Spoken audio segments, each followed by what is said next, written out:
saudara. Ya, meskipun suasananya mendung, tetapi kita bersyukur Tuhan juga sudah kasih cuaca yang terang sehingga saudara bisa hadir di gereja. Kita akan ucapkan dulu Ibrani 5 ayatnya yang ke-8.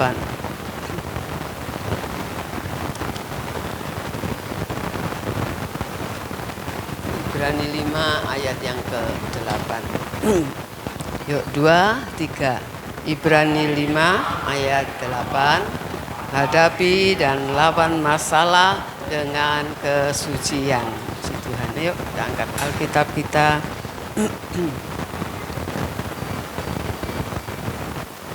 Yuk, 2, 3. Aku percaya Alkitab adalah firman Tuhan. Ketika aku membaca, mendengar, melakukannya, aku pasti berbahagia. Amin. Puji Tuhan. Kita akan buka kitab Wahyu pasalnya yang ke-18. Wahyu 18 ayatnya yang ke-4.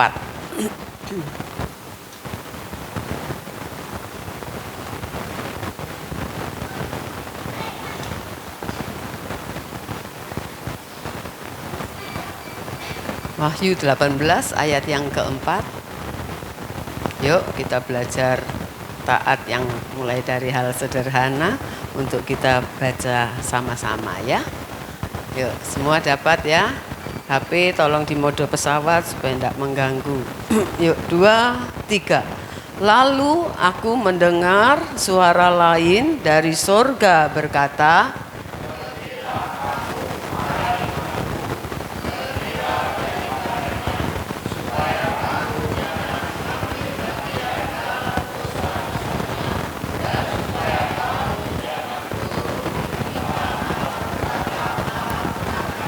nah, firman Tuhan katakan, lalu aku mendengar suara lain dari sorga berkata, pergilah kamu, hai umatku, pergilah daripadanya, supaya kamu jangan mengambil bagian dalam dosa-dosanya, dan supaya kamu jangan turut ditimpa malapetakannya. Saudara, ini satu peringatan kepada umat Tuhan. Dikatakan pergi kamu, pergi dari mana saudara? Dari keadaan dunia, bukan kita tinggalkan dunia, tapi cara hidup dunia yang begitu jahat, yang begitu menyusahkan hati Tuhan, boleh katakan memedihkan hati Tuhan. Dikatakan supaya kamu jangan turut ditimpa malapetakannya. Saudara, kita tahu kalau kita hidup, kita bandingkan hari-hari di mana dulu ya. Di akhir zaman ini antara dusta dan kebenaran itu akan semakin nyata. Dan itu ditulis oleh Alkitab, saudara. Dikatakan orang yang jahat akan bertambah jahat. Orang yang suci akan bertambah suci. Ya, jadi saudara, semakin mendekati akhir zaman, akan semakin terbukti antara kebenaran dan kebohongan, antara kebenaran dan dusta, saudara. Sebab apa? Apa yang menjadi keyakinan, apa yang menjadi agama, boleh katakan gitu juga, seseorang itu akan nampak dari cara hidup orang itu. Kita akan melihat seseorang, kita bisa kadang-kadang menerka orang itu, oh kamu agamanya ini ya. Dari mana kita tahu? Orang itu tidak ngomong, tapi kita melihat dari cara hidupnya, dari karakternya. Karena apa? Karena apa yang dia anggap benar atau salah itu akan terwujud, termanifestasi di dalam kehidupan orang itu.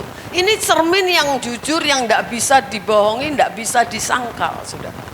Ya, jadi keyakinan kita, agama kita itu harus pasti akan menunjukkan bagaimana karakter dan cara hidup kita. Nah, kita akan melihat, saudara, tentu saudara ingat ya bahwa ini loh yang saya katakan tadi, keyakinan agama seseorang akan nampak dari cara hidup dan karakter orang itu. Meskipun ada hal-hal yang masih bisa ada faktor X ya, saudara. Nah, kita melihat, saudara, Contohnya bangsa Israel. Bangsa Israel ini menganut hukum Taurat. Yang mereka seringkali orang Yahudi berkata agama Musa. Ya, mereka kenalkan itu sebagai agama Musa. Nah, kita melihat saudara, keadaan hidup bangsa Israel yang hidup dengan cara hukum ini saudara. Mereka hidup dengan cara apa? Hukum yang tertulis. Jadi seluruh hidupnya diatur oleh hukum itu. Seluruh hidupnya diatur oleh hukum itu. Kita mengerti kalau kita membaca Alkitab, maka saudara, bangsa Israel memiliki ada larangan-larangan, ya. Ada hal-hal yang haram, ada hal-hal yang halal. Ada makanan yang halal, ada makanan yang haram, saudara. Dan bukan hanya itu, kita melihat bangsa Israel ini kalau mereka melanggar maka ada sanksi. Nah, saudara, kalau saya kasih contoh, kita hidup ada hukum juga. Kita di Indonesia ada hukum. Misalnya hukum lalu lintas, ya. Ada hukum lalu lintas. Ada larangan-larangan kan? Mana jalan saudara boleh lewat, mana jalan saudara tidak boleh lewat. Di mana jalan boleh saudara mendahului, di mana saudara tidak boleh mendahului. Ya, ada. Nah, kalau kita melanggar, ada sanksinya. Ada hukumannya. Nah, itu sebabnya orang seringkali, saudara, pada umumnya, ya mungkin termasuk di antara kita ini seringkali taat karena takut yang kedua itu, hukumannya. Ketika ada polisi, orang taat. Ketika tidak ada polisi, lampu merah, jalan terus. Ya kan, saudara? Dan kita melihat ada polisi. Kadang-kadang polisi cuma berdiri aja udah takut tuh, yang enggak bawa surat, yang enggak bawain SIM, yang enggak punya STN dan lain sebagainya. Takut. Takut apa? Takut ditangkap. Takut apa? Takut dendanya, saudara. Jadi bukan kesadaran untuk enggak melanggar gitu loh. Ya, jadi nah ini loh yang sering kali terjadi. Jadi ciri keberagamaan itu hukum yang tertulis, saudara. Nah, tapi kita melihat ternyata atau terbukti bahwa hukum tidak mampu menopang moral manusia.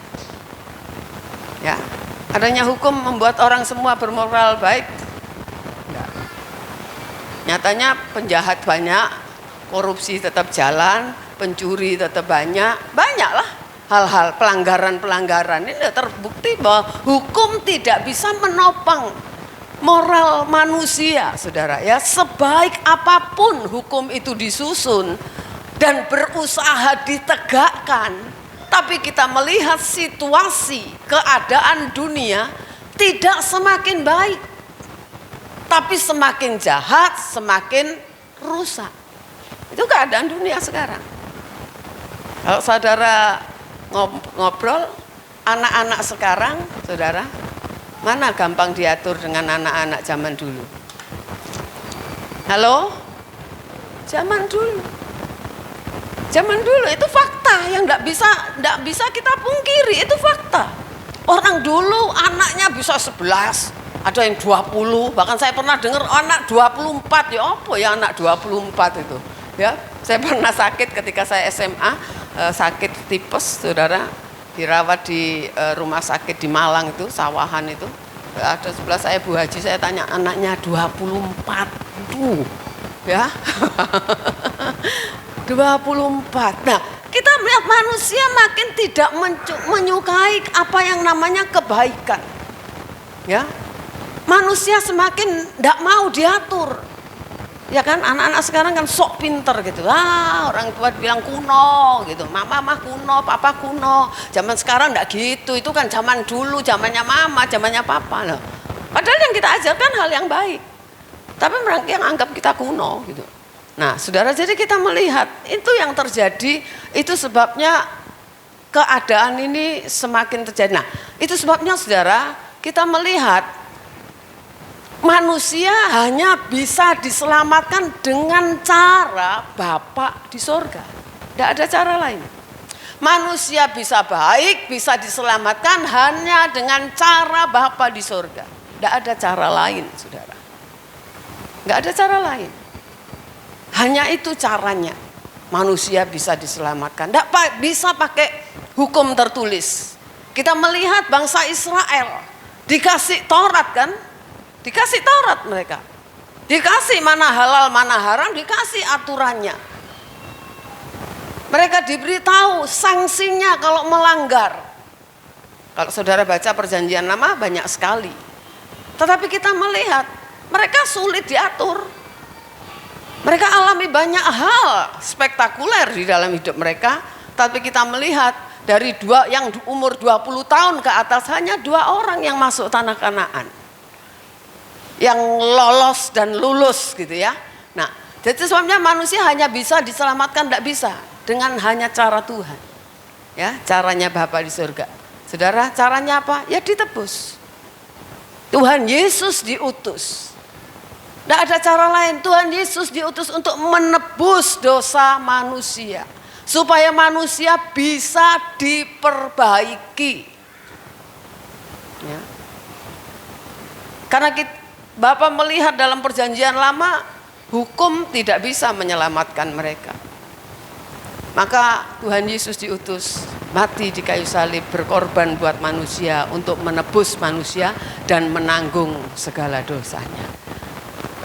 Kalau sudah ditebus, maka manusia harus bersedia dimuridkan. Saudara tidak boleh hanya ke gereja, hanya jadi orang Kristen, tapi saudara dan saya harus mau dimuridkan. Belajar, murid itu tugasnya apa? Belajar. Saya tidak tulis, coba saya ajak baca saudara Yohanes pasal 8 ayatnya yang ke-31. Injil Yohanes ya di depan. Injil Yohanes pasal yang ke-8 ayatnya yang ke-31.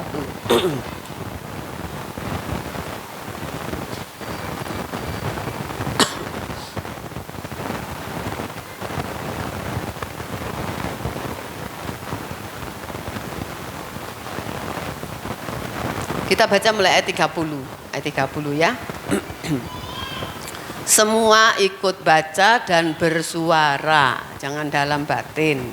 Ya, yuk, sudah dapat? Yuk, 2, 3. Setelah Yesus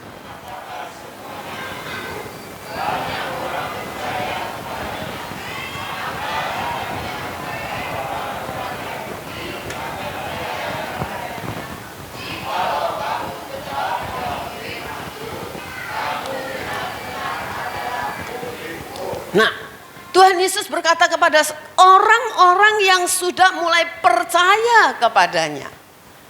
Saudara dan saya ada di tempat ini, ada di dalam gedung ini, saudara adalah orang-orang yang sudah percaya kepada Tuhan Yesus. Oke, saudara, udah bagus. Tetapi Tuhan Yesus berkata, kamu tidak boleh hanya cuma percaya. Kamu harus menjadi muridku.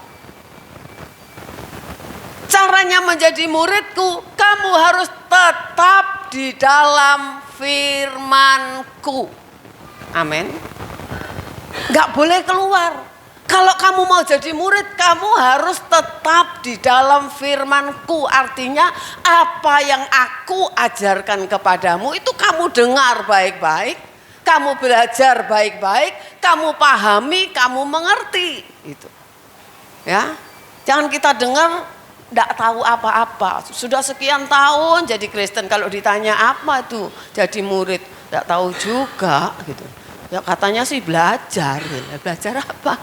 Saudara, kita harus paham, bukan cuma duduk di gereja pulang lupa, duduk pulang lupa. Enggak, saudara. Kita harus meningkatkan kehidupan kita. Nah, kalau sudah jadi murid, kita harus diubah untuk menjadi serupa dengan Tuhan Yesus. Kita paham, it's okay. Mengerti, okay. Tapi tidak cukup mengerti. Kita harus menunjukkan sesuatu perubahan di dalam kehidupan kita. Beda ketika kita hanya percaya, kemudian kita dimuridkan, maka kita harus menunjukkan perubahan. Di dalam kehidupan kita. Saya ajak saudara baca coba Yohanes pasal 13, ya. Yohanes pasal 13, ayatnya yang ke-15. Injil Yohanes pasal 13 ayat 15.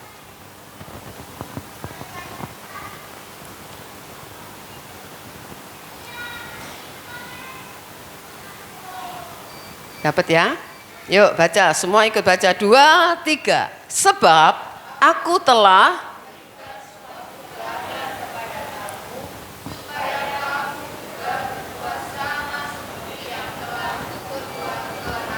berbuat apa? Sama. Berbuat sama, saudara. Dikatakan sebab aku telah memberikan suatu teladan, contoh kepada kamu supaya kamu juga berbuat sama seperti yang aku perbuat kepadamu. Lakukan apa yang aku perbuat kepadamu.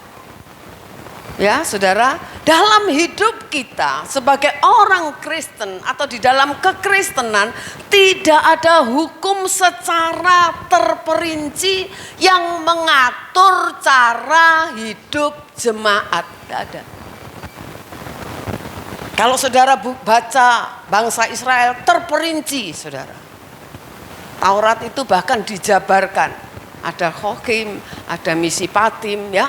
Dijabarkan, dan itu menjadi aturan cara mereka beribadah, ya, aturan mainnya, tidak boleh sembarangan, saudara.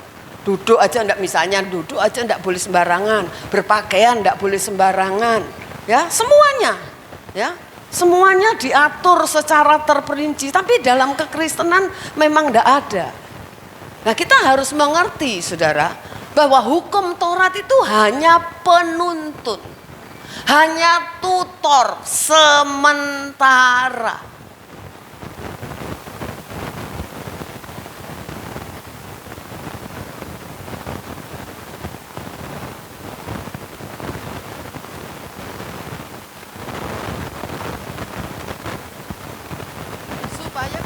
Supaya bangsa itu mengenal hukum. Nah, sekarang hukum kita itu Tuhan sendiri.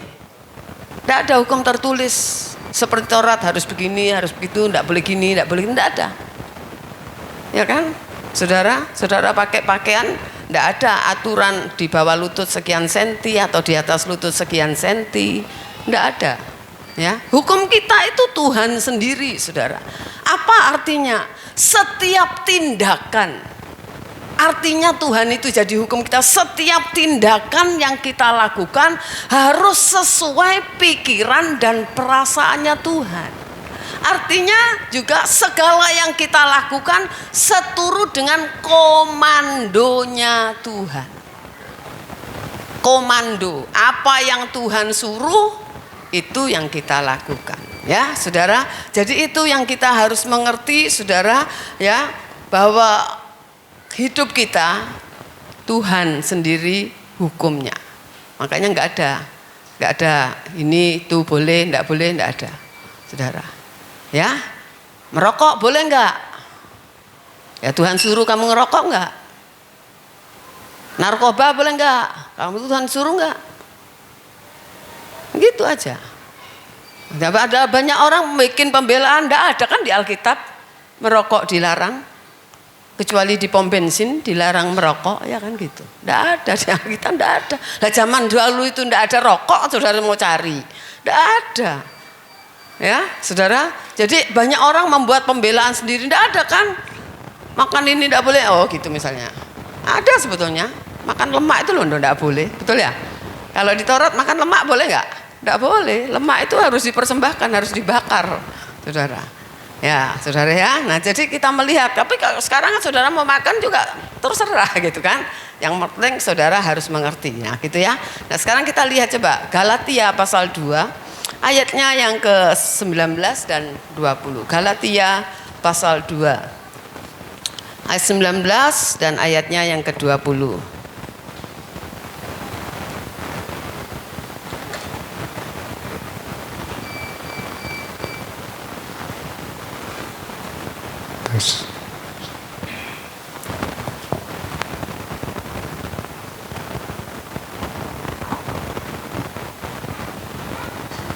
Dapat?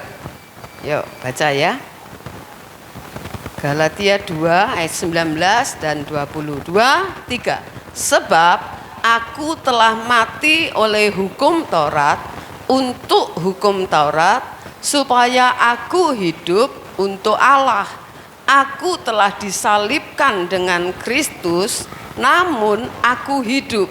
Tetapi bukan lagi aku sendiri yang hidup, melainkan Kristus yang hidup di dalam aku. Dan hidupku yang kuhidupi sekarang di dalam daging,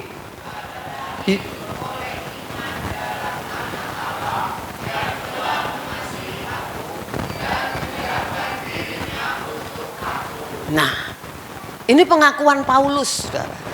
Dia katakan, aku telah mati oleh hukum Taurat. Kalau saudara baca, saya lupa ya, enggak catat di mana, dia pernah berkata gini, dalam melakukan hukum Taurat, aku tidak bercela. Pernah baca? Ya. Tapi dia sekarang gini, tapi aku sekarang enggak ikuti itu. Tapi dikatakan, aku sekarang telah disalibkan ya bersama dengan Kristus. Bukan dia disalib begini, enggak. Maksudnya dia memiliki spiritnya Tuhan di dalam kehidupannya. Dikatakan, namun aku hidup, tetapi bukan lagi aku sendiri yang hidup. Dengan kata lain, bukan mauku sendiri. Meskipun aku masih hidup, tapi aku hidup bukan dengan caraku sendiri, mauku sendiri, enggak. Tetapi dikatakan, melainkan Kristus yang hidup di dalam aku. Artinya spiritnya Tuhan itu ada di dalam hidupku. Ya saudara, dan hidupku yang kuhidupi sekarang di dalam daging, di dalam tubuhnya, adalah hidup oleh iman dalam Anak Allah yang telah mengasihi aku dan menyerahkan dirinya untuk aku. Ini yang terjadi, boleh dikatakan perubahan yang signifikan di dalam kehidupan dari Paulus, saudara. Kita tahu masa lalunya, dia pemburu jemaat. Dia pembunuh, ya, saudara, mengejar murid-murid yang percaya atau orang-orang yang percaya kepada Tuhan kita Yesus. Dia kejar. Bahkan ketika Stefanus dirajam, dia yang jaga itu di situ. Dia duduk di situ, saudara. Dia bawa surat penuh kuasa ke Damsyik untuk mengejar, membinasakan orang-orang Kristen. Tapi kita melihat ketika Tuhan memanggil dia mendengar suara, Saulus, Saulus, mengapa engkau menganiaya aku? Siapa engkau? Aku Yesus. Saudara, kita melihat itu loh satu perubahan. Dia dikatakan, aku bukan lagi hidup untuk diriku sendiri, tapi aku hidup untuk Allah. Nah saudara, hidup untuk Allah gimana caranya? Sorry, saya tidak tulis rupanya. Caranya, saudara, hidupku sekarang, dia katakan, hidupku yang kuhidupi sekarang di dalam daging adalah hidup oleh iman dalam Anak Allah. Dengan kata lain, kalau saya boleh terjemahkan, hidupku sekarang jadi display, jadi contoh. Ini loh hidupnya Anak Allah. Tahu display? Ya, kalau saudara jalan-jalan ke mall, ada baju yang dipajang, itu display. Contoh, orang jadi tertarik itu. Bagus ya. Saudara masuk, baju yang seperti di depan itu ada. Nah, jadi kita ini harus jadi display. Display dari Tuhan Yesus. Tuhan Yesus ada di sorga, orang tidak bisa lihat. Saudara kenalkan Tuhan Yesus, tidak bisa. Tidak bisa. Saudara dan saya bisa mengenalkan Tuhan Yesus lewat apa? Lewat hidup kita. Kita jadi displaynya. Bapak enggak kelihatan. Siapa displaynya? Tuhan Yesus jadi displaynya. Bapak enggak bisa kita lihat. Enggak ada orang bisa lihat Bapak, enggak ada. Tuhan Yesus jadi displaynya. Nah, sekarang Tuhan Yesusnya naik ke surga. Siapa displaynya? Kita. Orang yang percaya, saudara. Ya, jadi itu sebabnya saudara, ini cara satu-satunya. Cara satu-satunya, tidak ada cara lain. Agar dunia tidak bisa mempengaruhi kita. Kalau hidup kita hidup seperti Yesus, tidak mungkin saudara terpengaruh oleh dunia. Amin. Tidak mungkin saudara teragi oleh dunia. Tidak mungkin. Ya, ya saudara. Jadi kita belajar saudara Jadi itu sebabnya dikatakan kekristenan itu harus jadi jalan hidup, bukan cuma agama. Ya, karena beragama Kristen di KTP ke gereja, karena Kristen begini, karena bukan itu. Harus jadi jalan hidup, dengan kata lain ya jadi hidup kita ini loh. Ya, harus masuk di dalam hidup kita. Paulus katakan hidupku yang kuhidupi sekarang di dalam daging. Dia bukan mati, dia masih hidup dalam daging. Tapi dikatakan aku hidup oleh iman kepada Anak Allah, ya saudara. Jadi kita harus fokus, saudara. Hidup ini harus juga diarahkan, saudara. Fokus kita harus yang pertama mengenal kebenaran. Kita harus mengenal kebenaran, memahami, mengerti kebenaran. Bagaimana kita bisa mengamalkan kebenaran kalau tidak ngerti, betul ya? Bisa nggak? Tidak bisa. Saudara tidak ngerti suruh bikin kotak, gimana caranya bikin kotak? Saya tidak tahu, tidak mungkin bisa jadi itu kotak. Mengerti dulu, gitu loh. Kebenaran itu perlu dipelajari, makanya perlu dimengerti, saudara. Kalau sudah mengenal kebenaran, mengerti, maka mengenakan, iya kan? Mengenakan. Alias dikatakan dipraktekkan, dilakukan. Kalau tidak ngerti gimana mau praktek, gak bisa ya. Teorinya ngerti dulu, kemudian praktek, saudara. Kalau kita tidak mengenal kebenaran, keliru nanti prakteknya, ya kan? Betul nggak? Ya, bisa salah kita, saudara. Caranya bikin kue, oh ini begini lapis legit. Nah, kalau tidak kenal betul, tidak tahu caranya, praktek keliru, ya, tidak jadi lapis legit, tidak tahu jadi apa, ya, lapis tidak enak pokoknya, ya kan. Nah, jadi kita harus mengerti itu, saudara ya. Jadi kita harus bersedia. Kalau kita bersedia, saudara, Roh Kudus itu pasti tolong kita, pasti. Saudara mau belajar mengenal kebenaran, mau belajar ngerti, mau belajar memahami. Mungkin saudara berkata gini, dulu ya aku udah ngerti, tapi sekarang aku mau lebih lagi ngerti. Ini sudah mau habis nih tahun nih. Saudara harus lebih ngerti dari tahun sekarang, kalau nanti kita masuk tahun depan. Amin enggak? Iya.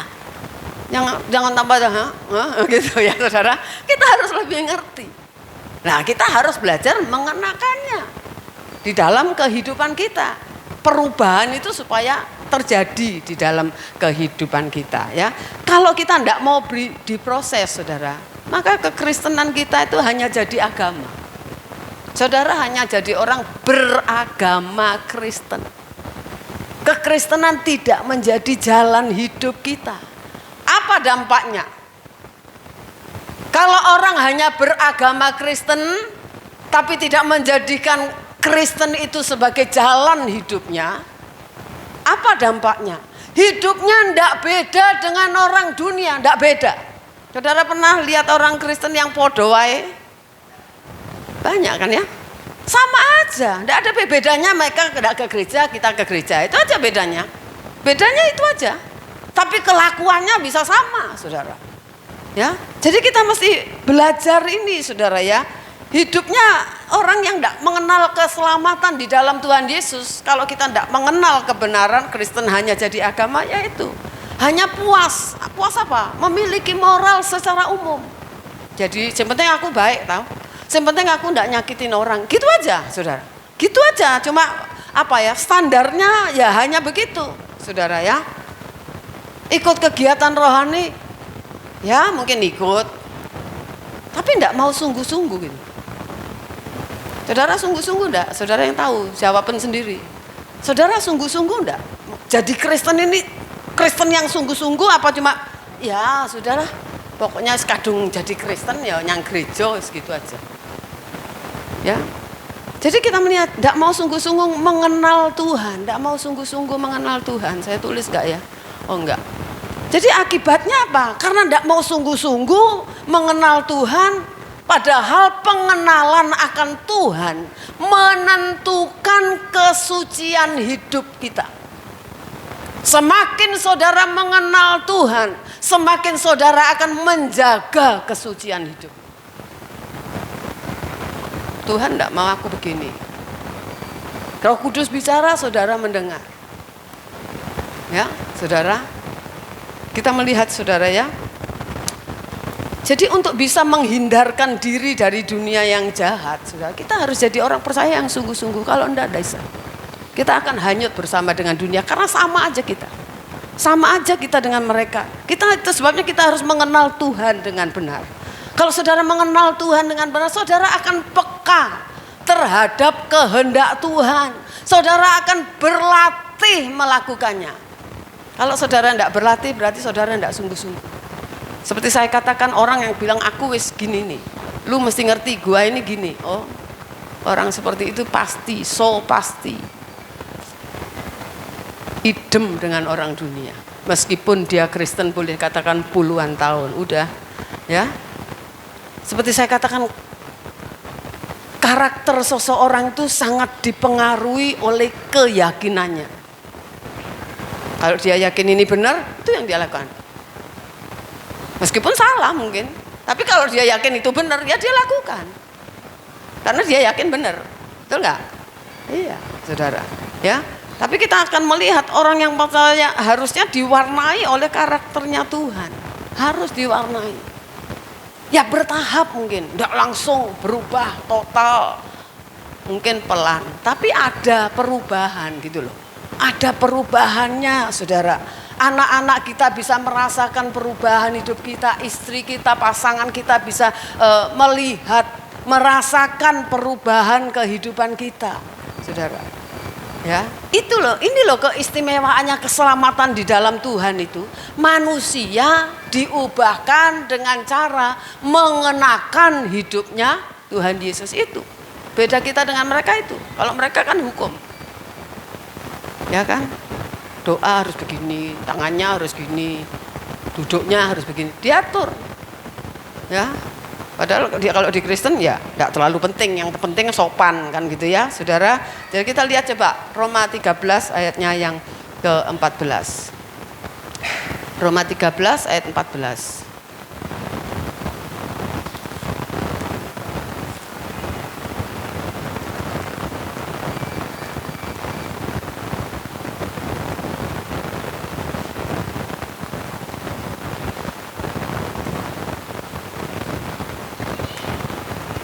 Ya, dapat ya. Yuk baca. 2, 3. Tetapi kenakanlah Tuhan Yesus Kristus sebagai perlengkapan senjata terang. Dan janganlah merawat tubuhmu untuk memuaskan keinginannya. Kenakan. Kenakan itu namanya baju. Kenakan itu harus dipakai. Kenakan Tuhan Yesus sebagai perlengkapan senjata terang. Untuk melawan iblis kan harus pakai perlengkapan senjata terang kan? Ya, di Efesus 6 itu harus dipakai. Tidak boleh ditaruh, harus dipakai, saudara. Jadi kita melihat hukum tidak bisa menopang manusia menjadi baik sampai ke batinnya, tidak bisa. Tidak bisa. Tidak ada. Saudara lihat orang baik ya, misalnya saudara punya tetangga baik. Coba kesenggol perasaannya. Monsternya bisa bangun. Itu ya, betul nggak? Ketika tidak ada masalah ya baik-baik aja. Tapi ketika kesenggol, entah harga dirinya, entah apa, ya monsternya bangun sudah. Tapi kalau kita mengenakan hidupnya Tuhan, ya kesenggol itu kerasa. Namanya kita masih daging, masih punya perasaan, kerasa. Tapi monster kita kan tidak boleh muncul. Tuhan Yesus tidak keluar, tidak ada kok monsternya. Tuhan Yesus dikatakan apa? Pernah berbuat dosa? Tuhan Yesus diperlakukan tidak baik? Pernah? Oh sangat banyak, bukan cuma pernah. Banyak sekali, kalau saudara mau catat di Alkitab banyak sekali. Ya, poso salah, makan salah. Bayangin saudara, ya apa-apa salah. Nolong orang salah, nyembuhkan orang salah. Banyak hal, saudara, ya kan? Ya, orang menilai cari kesalahannya itu orang Farisi dan ahli Taurat kalau hadir di kebaktian, kalau zaman sekarang di kebaktian di mana Yesus mengajar, apa yang ditulis di Alkitab? Apa yang saudara baca? Mereka datang untuk apa? Mencari kesalahan. Kalau tidak mencari kesalahan, mencobai dia, gitu kan ya? Iya. Saudara, jadi kita belajar, saudara ya, belajar ya. Satu-satunya jalan terhindar dari pengaruh dunia yang jahat tidak ada lain mengenakan hidupnya Tuhan. Dengan mengenakan hidupnya Tuhan, saudara, kita itu mematikan daging kita. Amin. Kita mematikan dosa, saudara. Caranya tidak ada lain. Kalau cuma ditahan-tahan tidak bisa. Ya kita mempraktekkan hidupnya Tuhan itu. Kalau kita tahan-tahan satu kali meledak. Satu kali meledak. Kita bilang, udah kuat wes, keterlaluan dah. Meledak, saudara. Makanya kita belajar, Tuhan, aku mau. Ya, sekarang jadi doa saya setiap hari, saya akan berdoa, Tuhan, kasih saya hatimu Tuhan. Hatimu Tuhan. Ya kan? Kalau hatinya kita sudah hatinya Tuhan, pasti yang keluar juga perbuatannya Tuhan kan. Ya, bukan berarti kalau saya doa gitu, wih, opo nih tante, hatinya Tuhan, hatinya setan. Loh, saya kan pokoknya saya berdoa, saya mau berubah Tuhan. Bukan berarti langsung jadi hatinya Tuhan, saudara. Perlu proses pasti, ya. Bukan untuk membela diri, tapi tidak segampang itu kan. Saya kan perang dengan daging sendiri, saudara. Itu sebabnya gereja harus mengajarkan kebenaran yang murni, saudara. Supaya apa? Supaya jemaat kenal kebenaran yang murni, ngerti, paham. Supaya kalau ketika melakukan, tidak salah melakukannya. Ya kan? Kalau yang diajarkan benar tidak salah. Gereja tidak boleh hanya menjadi tempat penyelesaian masalah yang fana, tidak boleh. Masalah yang fana itu bisa loh diselesaikan di luar gereja, betul ya? Saya contoh, ini kan barusan yang banyak operasi katarak, diselesaikan di gereja apa di dokter? Dokter. Apa tidak mungkin? Apa tidak mungkin? Ada didoain terus kataraknya hilang? Mungkin. Tapi lebih banyak diselesaikan dokter, bisa kan? Bisa, ya sono lah, selesaikan ke dokter. Ya, saudara. Jadi banyak hal, saudara, banyak hal. Kalau kita dalam hal kesulitan ekonomi, bisa nggak diselesaikan tanpa Tuhan? Bisa. Tapi bisa juga diselesaikan bersama Tuhan. Amin nggak? Iya, saudara. Bisa. Ya, saudara, jadi kita belajar, kita tidak boleh hanya, bukan tidak boleh mendoakan orang, bukan loh, jangan salah. Tidak boleh, tapi kalau cuma ke gereja supaya diberkati, ke gereja supaya sembuh, ya sudah diberkati, ada sudah, ke gerejanya sudah jarang, apa? Sibuk, ngurusi berkat, ya kan gitu, sakit, datang rajin, udah sembuh, sudah, kan tidak boleh. Ya, jadi kita mau belajar, saudara, ya, belajar, saudara, keadaan apapun Tuhan mau, Tuhan itu tetap setia. Dalam keadaan apapun Tuhan itu tetap setia. Amin. Ya, tetap taat, saudara, tetap taat. Dia tidak mengurangi. Dia, kalau saudara baca, dia suka pergi ke gereja enggak? Zaman itu namanya sinagog, bait Allah. Suka enggak? Iya, dia datang, saudara, dia datang. Meskipun diolok orang, dikucilkan orang, dikatain Beelzebul. Tahu saudara Beelzebul itu? Setan Beelzebul itu.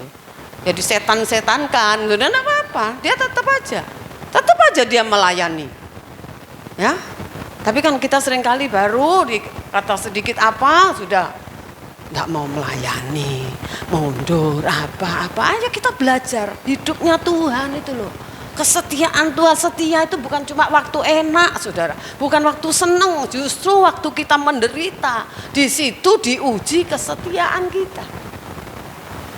Ya, saudara, rumah tangga itu diuji ketika ada terjadi sesuatu kan.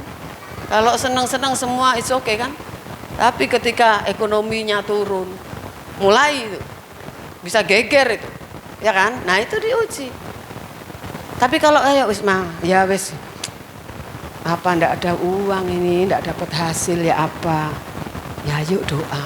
Bukan gini, kamu laki ndak bertanggung jawab lah, tukaran. Ayo doa Pak, ayo doa bareng. Ayo kita punya Tuhan. Ayo Papa wis usaha, tetap aja hasilnya segitu. Ayo kita punya Tuhan. Satu-satunya pengharapan, bukan tetangga kita pengharapan, saudara. Utang sopo ya iki? Enggak, saudara. Belajar gitu loh. Belajar, saudara. Syukur-syukur kalau hidup saudara itu enggak usah utang. Ya? Ketika dalam keadaan sulit, kesempatan saudara mengalami pertolongan Tuhan yang ajaib itu. Amin enggak? Mau belajar enggak? Nah itu perlu belajar. Tapi kan serangannya sini tiung langsung nyilih sopo ya. Sing kira-kira ngasih loh. Itu tiungnya itu gitu. Ya. Enggak ngomong sama Tuhan. Saudara, ya, jadi kita belajar, saudara. Masalah terbesar dalam hidup kita ini loh. Jika kita tidak mengenal kebenaran juga mengenal Tuhan. Siapa Tuhan yang selama ini saudara percayai, saudara sembah? Ini loh kita harus mengenal. Ya, saudara kita harus mengenal. Seperti saudara mengenal orang tua saudara. Kalau anak itu mengenal orang tua ketika dia alami kesulitan, tidak akan malu dia cerita. Pak boleh cerita enggak? Apa? Aku lagi kesulitan, aku ditipu Pak gitu. Habis uangku modalku Pak, bisa kasih pinjem. Kira-kira orang itu ya mungkin marah. Kok bisa gitu? Tapi nolong saudara. Aku enggak mau pinjem orang lain, boleh enggak pinjem sama Papa? Oh ya kan? Kalau pinjem sama orang nanti masih ada lagi bunga lagi apalagi bank. Saudara, mabuk kita. Ya. Ayo kita belajar mengenal kebenaran itu mengenal Tuhan. Ya, mengenal Tuhan. Ayo kita sudah belajar. Udah jangan bilang, "Oh, toko sepi sekarang krisis." Oh, oke. Semua orang merasakan, bukan cuma orang Kristen semua. Lah ketika kita keadaan situasi dunia semakin krisis dan itu sudah ditulis di dalam Alkitab, hari-hari terakhir akan apa? Terjadi masa-masa yang sukar, itu sudah ditulis, tidak usah kaget. Persoalannya di masa yang sukar apa yang saudara lakukan? Marah-marah sama Tuhan atau saudara mengandalkan Tuhan? Kan gitu. Ya, saudara kita mau belajar ya. Jadi ayo saudara, sebab apa? Kebutaan terhadap kebenaran membuat orang berjalan dalam gelap. Sebab kebenaran itu dikatakan terang, kebenaran itu terang. Mazmur ya, kalau saya tidak salah 119 ayat 105. Firman adalah pelita bagiku dan terang bagi jalanku. Firman saudara. Ya, firman. Kalau saudara tidak punya firman, waduh, hancur iman kita. Betul nggak? Kita bisa kuat karena apa sih? Karena punya firman di dalam hati kita, dalam hidup kita, dalam batin kita. Ketika saudara saya dalam keadaan situasi terburuk, firman itu loh yang akan bicara kepada kita. Amin. Firman itu loh yang akan menguatkan kita. Saudara, firman itu yang akan menguatkan kita. Dan itu akan membuat saudara menjadi orang-orang yang teguh. Saudara tidak akan jadi sama seperti dunia ini. Jadi saudara, apakah kita anak dunia? Saya nulis enggak ya? Enggak kayaknya. Oh enggak. Apakah kita anak Tuhan atau anak dunia? Itu akan nampak dari cara hidup kita, cara bicara kita, sikap kita, tindakan kita. Itu nampak kita orang dunia atau orang Tuhan gitu ya. Anak Tuhan atau anaknya dunia. Itu akan nampak. Betul enggak?